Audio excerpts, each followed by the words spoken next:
debat capres besok gimana Mas? Udah siap nggih. Nanti lagi nggih. Makasih nggih.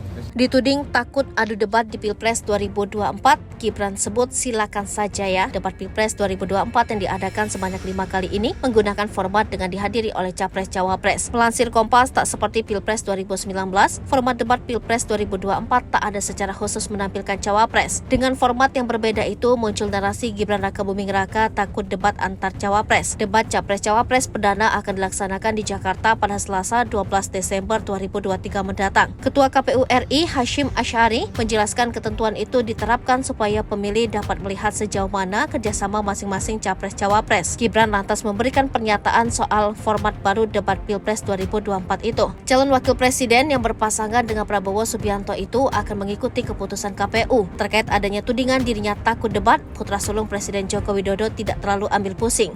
Dia tidak menjelaskan secara detail apakah dirinya akan mengambil cuti atau tidak untuk mengikuti debat Capres-Cawapres. Komisioner KPU RI Idam Holik membantah pihaknya meniadakan debat Capres maupun debat Cawapres. Sebab debat khusus Capres dan Cawapres merupakan regulasi yang diatur langsung oleh Undang-Undang Nomor 7 Tahun 2017 tentang Pemilu melalui Pasal 277. Debat pertama dan kedua digelar pada 12 dan 22 Desember 2023. Debat ketiga dan keempat diselenggarakan pada 7 dan 21 Januari 2024. Sementara itu debat terakhir dihelat pada 4 Februari 2024.